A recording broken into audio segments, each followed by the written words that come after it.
The new J-boxes and the new E-stops are a reasonable straightforward change out. Basically the way they're set up, a quick connection is in 10 wires disconnected out of a J-box. The reason being it's set up in that regard is for a quick change out, so there's no major downtimes with belts. The only thing is the retensioning the actual lanyard once the boxes have been fitted. Okay, once lanyard has been reinstated and the boxes have been tensioned, we then go onto what's called our force test. Now this force test has a requirement of being tested no further than 10 metres from the end spring. There's 3 basic operations this, and I'll show the first one. What we do firstly, tie a couple of basic half hitches. Remember to try and keep them nice and close, nice and tight. That way we can reduce the slip on the actual lanyard itself and get a more accurate reading.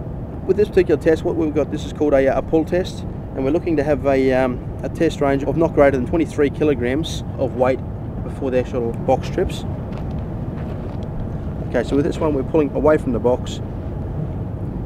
Okay, and that's tripped within 16 kilos, so that's well within our range, so that's a pass. We then reverse our rope in the opposite direction, and what we're doing here is going to do a what's called a slack rope test. Once again, same function, pulling to the box this time, and our same range. Our trip range is less than 23 kilograms for a pass.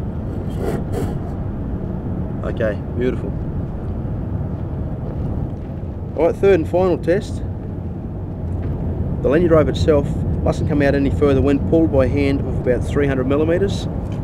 So we get ourselves a rough estimate or a backing. We've got 100 mils gap there, so we're going to pull it out about 400 on my hand. So we'll pull this out. Okay, I felt a trip there, and that's within our 300 millimeter range, so that's a pass there as well. Okay, our final test, we take our meter again, and we must be tripping on this particular test at 7.3 kilograms or less. Pull it straight out. Felt a trip then. That's tripped at 4.4 kilograms, so that's well and truly within range. So basically that's our 3 tests that we perform after the lanyard has been installed, and if they all meet those requirements, then it's right to go back into service. Test 1. Pull the wire in a straight line towards the switch box. Measure and record the force at the point of tripping. The force shall not exceed 23 kg. Test 2.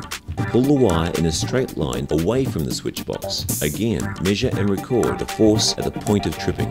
The force shall not exceed 23 kg. Test 3.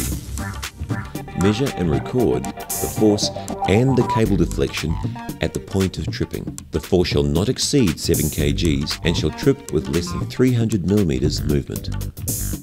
It's just a situation where you know, if someone gets hooked up in it and you know, they can't reach the rope or they haven't got anyone else with them, then I mean it could mean death. I mean, you can imagine the weight that's in that belt alone without having iron ore on the belt.